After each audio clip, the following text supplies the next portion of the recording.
لوگ حضرت امیر معاویہ رضی اللہ تعالیٰ عنہ پر یہ بھی الزام رکھتے ہیں کہ آپ نے شرائط کا خیال نہ رکھا اور شرائط کو توڑا۔ بنیادی طور پر آپ دو تین باتیں یاد رکھیں۔ پہلی بات یہ ہے کہ ان لوگوں کے پاس ان کے ترکش کے اندر تین ہی تیر باقی ہیں، یعنی صلح امام حسن رضی اللہ تعالی عنہ سے پہلے جتنے معاملات ہیں آپ کی صلح نے ان کو ختم کر دیا، ان کے اعتراضات پر پانی پھیر دیا۔ امام حسن مجتبی رضی اللہ تعالیٰ عنہ نے اس وقت بھی رؤسائے عراق کو اکٹھا کیا صلح کے بعد، اور آپ نے فرمایا تھا کہ انکم قد بایعتمونی علی ان تسالموا ما سالمت وتحاربوا ما حاربت وانی قد بایعت معاویہ فاسمعوا له واطیعوا۔ آپ نے فرمایا کہ تم نے میری بیعت اس شرط پہ کی تھی کہ جس سے میری جنگ ہوگی تمہاری بھی جنگ ہوگی، جس سے میری صلح ہوگی تمہاری بھی صلح ہوگی۔ میں نے معاویہ کی بیعت کر لی ہے، یہ صحیح السند روایت ہے، میں نے معاویہ کی بیعت کر لی ہے، لہٰذا تم بھی اس کی اطاعت کرو، اس کی بات سنو۔ تو امام حسن مجتبی کے اس فرمان سے بھی یہ پتہ چلا کہ ایک تو بیعت کرنا بالکل صحیح السند ہے، اور دوسرا آپ نے یہ فرما دیا، پابند کر دیا کہ جو مجھے امام مانتے ہیں ان کے لیے یہ ضروری ہے کہ وہ معاویہ پر اعتراضات کو چھوڑ کے جب میری صلح ہوگی تو وہ بھی صلح کر لیں۔ تو لہٰذا صلح امام حسن نے ان کے سارے کرتے دھرتے پہ پانی پھیر دیا۔ تو لہٰذا کوئی بھی بندہ اس سے پہلی کسی بات کی وجہ سے معاویہ پر تان کرے تو آپ اسے کہہ دیں کہ اگر تو امام حسن مجتبی کو امام مانتا ہے، تجھے حق نہیں پہنچتا کہ تو حضرت معاویہ پر صلح سے پہلی باری کسی بات کی وجہ سے تان کرے، اس لیے کہ صلح نے ساری چیزوں کو ختم کر دیا۔ اب باقی ان کے پاس تین تیر رہ گئے، ان لوگوں کے پاس کہ جن کو اس وقت بھی صلح پسند نہ آئی۔ پہلا تیر کیا ہے کہ جنہوں نے شرائط کا لحاظ نہ کیا۔ دوسرا کیا تھا جی امام حسن مجتبی کو معاذ اللہ انہوں نے شہید کروایا۔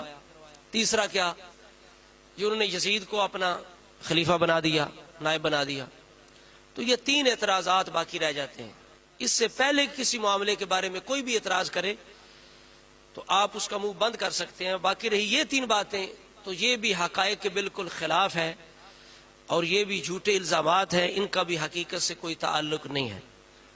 آج ہم جس بارے میں گفتگو کر رہے ہیں وہ ہے شرائط، کہ کیا حضرت امیر معاویہ نے کسی شرط کے بارے میں یعنی بد عہدی کی یا کسی شرط کو توڑا۔ پہلی بات تو یہ ہے کہ جس طرح کے رافضیوں کی کتابوں کے اندر جو شرط ہے، حضرت معاویہ کے بعد خلافت جو ہے وہ شورا کے پاس آئے گی، شورا کے ساتھ خلیفہ منتخب ہوگا۔ یہ بہار الانوار کے اندر، کشف الغمہ وغیرہ کتب کے اندر رافضیوں کی کتابوں کے اندر موجود ہے۔ تو اس سے بھی رافضیوں کا یہ عقیدہ جو ہے امامت یہ باطل ہو جاتا ہے کہ شورا سے اگر امام منتخب ہوتا ہے تو پھر بالکل ابو بکر عمر عثمان کی خلافت صحیح ہے کہ ان کی خلافت شورا کے ساتھ ہے، جس طرح کہ نہج البلاغہ کے اندر تلی فرماتے ہیں انما شورا للمہاجرین والانصار۔ تو پھر جو منصوص ہے امامت وہ ختم ہو گئی۔ اور دوسری اہم بات جو ہے وہ پہلے بھی میں کئی دفعہ کر چکا ہوں، احباب اس کو یاد رکھیں، سنی احباب، اصولی بات ہے کہ کچھ چیزیں ہیں وہ فضائل سے تعلق رکھتی ہیں، کچھ باتیں فقہ سے تعلق رکھتی ہیں، لیکن عقائد کے معاملے میں جو خبر واحد ہے وہ بھی چونکہ یقین کا فائدہ نہیں دیتی، ایک ظن ہوتا ہے، اس وجہ سے عقائد کے باب کے اندر خبر واحد کا اعتبار نہیں کیا جائے گا، جو قطعی عقائد ان کی بات ہے۔ تو یہ عقیدہ جو ہے صحابہ کے بارے میں، ان کے تقوی کے بارے میں، عدل کے بارے میں، یہ قطعی ہے۔ اس وجہ سے اگر کسی صحابی کے بارے میں ایسی روایت صحیح سند سے بھی ثابت ہو جو اس کا فسق ثابت کرے، ظلم ثابت کرے، تو اس میں تعویل کی جائے گی اگر ممکن ہو، اگر تعویل ممکن نہیں تو اس کو رد کر دیا جائے گا، اس لیے کہ صحابہ کا عدل و انصاف، ان کی دیانتداری، تقوی، پرہیزگاری یہ قطعیت سے ثابت ہے، اور یہ چیز اہل سنت کی خصوصیت ہے، اہل سنت کا شعار ہے۔ یہ بنیادی طور پہ بات یاد رکھیں۔ تو لہٰذا شرائط کے بارے میں اگر کوئی روایت صحیح سند سے بھی ثابت ہو کہ معاذ اللہ حضرت معاویہ نے فلاں شرائط کا لحاظ نہیں کیا، تو وہ بھی خبر واحد ہونے کی وجہ سے اپنے اندر اتنی جان نہیں رکھتی کہ اس کی وجہ سے ہم صحابی رسول پر تان کریں.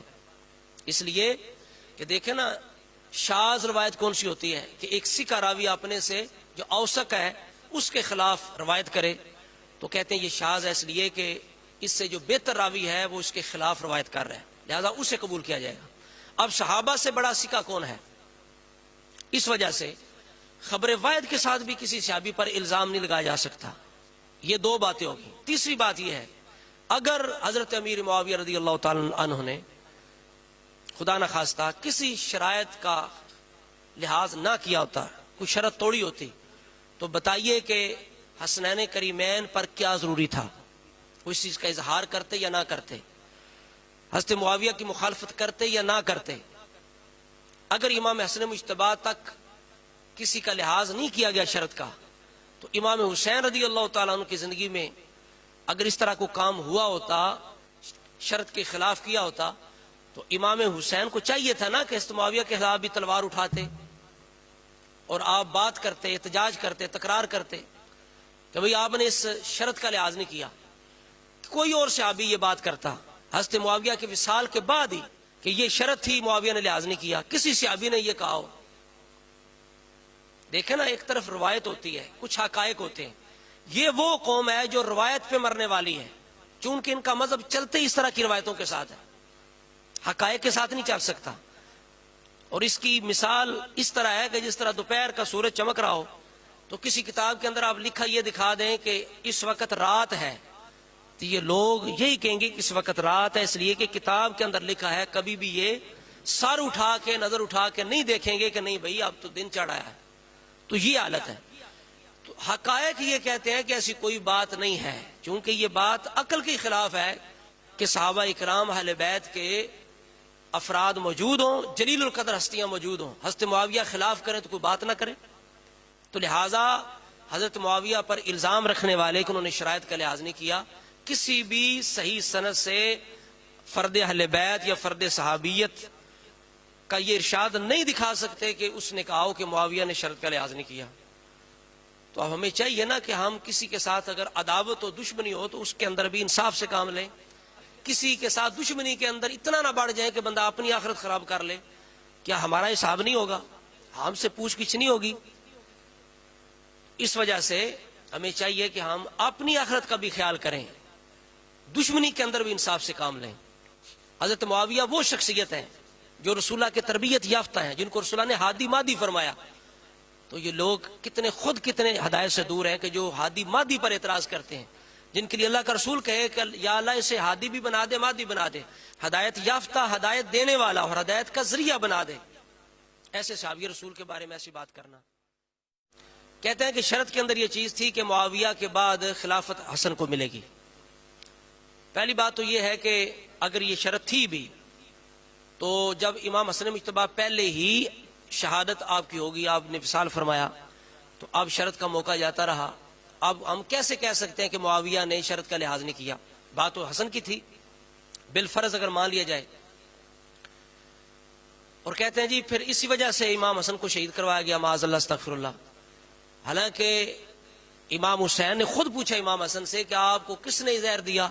تو آپ نے کہا کہ میں نہیں بتاؤں گا، اگر مجھے جس پہ ہے وہی ہے تو اللہ تعالیٰ بہتر بدلہ لینے والا ہے. جب امام حسین کو بھی خبر نہیں قاتل حسن کی تو معاذ اللہ استغفر اللہ ان کے پاس کوئی وحی نازل ہو گئی. تو اس طرح کی باتوں کے ساتھ ان کا مذہب چلتا ہے. تو اگر یہ شرط تھی تو امام حسن شہید ہو گئے، پہلی وصال فرما لیا. لیکن حقیقت یہ ہے کہ اس طرح کی شرط بھی امام حسن مجتبی کی شان اور اعلیٰ ظرفی کے خلاف ہے. جس طرح کا قول بھی موجود ہے، روایت البدایہ کے اندر موجود ہے کہ جبیر بن نذیر کہتے ہیں کہ میں نے امام حسن سے کہا کہ لوگ یہ سمجھ رہے ہیں کہ آپ کو خلافت کی چاہت ہے. آپ نے فرمایا ایسی کوئی بات نہیں، اگر چاہت ہوتی تو عرب کے لوگ میری مٹھی کے اندر تھے، میں جس سے چاہتا جنگ کرتا، جس سے چاہتا سلو کرتا، لیکن میں نے خلافت کو اللہ کی رضا کے لیے چھوڑ دیا ہے، اللہ کی رضا کے لیے. تو جو کم اللہ کی رضا کے لیے چھوڑ دیا گیا ہو تو دوبارہ اسے اختیار نہیں کیا جاتا. تو لہٰذا یہ حقائق ہیں جو صحابہ کرام اور اہل بیت کی شان کے مطابق ہیں، حسنین کریمین کے شان اور مقام اور مرتبے کے مطابق ہیں. تو اہل سنت کا جو نظریہ ہے، طریقہ ہے، وہ الحمدللہ صحیح باتوں سے، قرآن سنت حقائق کے ساتھ اس کی وابستگی ہے. یہ مسلک کمزور روایتوں کے سہارے پہ نہیں چلتا. اللہ رسول کے فضل و کرم سے اس کے پاس ٹھوس اور مضبوط دلائل ہیں، حقائق ہیں. تو لہذا خلاصہ کلام یہ ہوا کہ ان لوگوں کی مثال ہے ڈوبتے کو تنکے کا سہارا. ان کے ترکش کے اندر 3 ہی تیر باقی ہیں. اللہ کے فضل و کرم سے ان کو بھی آل و اصحاب نے توڑ کے رکھ دیا ہے اور ان کا منہ موڑ کے رکھ دیا ہے. وہ بھی انشاءاللہ چلنے کے قابل نہیں ہے کہ معاویہ نے شرائط کا لحاظ نہ کیا، معاویہ نے امام حسن کو شہید کروا دیا، معاویہ نے یزید کو بٹھا دیا. کہ اللہ تعالیٰ اس کے فضل و کرم سے صدقہ پنجہ تے چاراں دا علماء اہل سنت نے ان ساری باتوں کے تسلی بخش اور منہ توڑ جواب دیے ہیں. تو لہذا خلاصہ ایک کلام یہ ہے کہ شرائط کے بارے میں جتنی باتیں معاویہ کی طرف منسوب کی گئیں بالکل جھوٹی ہیں، جھوٹ کا پلندہ ہے، حقائق سے بالکل دور ہیں اور ڈوبتے کو تنکے کا سہارا کی مثل ہیں. لہذا ایک بھی کوئی بندہ ایسی روایت صحیح و سند نہیں دکھا سکتا کہ معاویہ رضی اللہ تعالیٰ عنہ نے فلاں شرط کے خلاف کیا. اگر بالفرض کوئی دکھا بھی دے کہ معاویہ نے فلاں شرط کے خلاف کیا تو پھر بھی میں نے عرض کیا کہ خبر واحد کے اندر اتنی جان نہیں کہ وہ قطعیت کے ساتھ ٹکرائے. صحابہ کا عدل، تقوی، پرہیزگاری، رسول اللہ کی صحبت کی وجہ سے، تربیت کی وجہ سے اہل سنت کے نزدیک قطعی ہے. ایسی چیزوں کے ساتھ ان پر حرف نہیں آ سکتا. اور سب سے بڑی بات آخر میں عرض کروں کہ رافضیوں کی کتاب الاخبار الطوال کے اندر یہ روایت صاف کلیئر موجود ہے کہ وَلَمْ يَرَ الْحَسَنُ وَالْحُسَيْنُ طُولَ حَيَاتِ مُعَاوِيَةَ مِنْهُ سُوًا فِي أَنفُسِهِمَا وَلَا مَكْرُوهًا کہ حسنین کریمین نے، حسن و حسین رضی اللہ تعالی عنہما نے حضرت معاویہ کی پوری زندگی کے اندر اپنے بارے میں کوئی بھی بری بات یا مکروہ بات نہیں دیکھی. وَلَا قَطَعَ عَنْهُمَا شَيْئًا مِمَّا كَانَ شَرَطًا لَهُمَا اور جن باتوں پہ جو شرطیں تھیں، شرائط تھیں، معاہدہ تھا، اس کے خلاف بھی کوئی چیز نہیں دیکھی. حضرت معاویہ نے کسی چیز کو قطع نہیں کیا. کہتے ہیں کہ فضیلت وہ ہوتی ہے کہ غیر بھی جس کی گواہی دے، کمال وہ ہوتا ہے. اور ولا تغیر لهما عن بر اور انہوں نے نیکی میں کوئی تبدیلی نہیں کی. جو نیک سلوک کرتے تھے اسی طرح حضرت معاویہ کرتے رہے. تو لہٰذا یہ غیر کی گواہی ہے تو فضیلت وہ ہوتی ہے جس کی گواہی غیر دے کہ بالکل حضرت معاویہ نے شرائط کے خلاف نہیں کیا، حسن حسین سے ہمیشہ اچھا سلوک کیا، حسن حسین ان سے راضی رہے.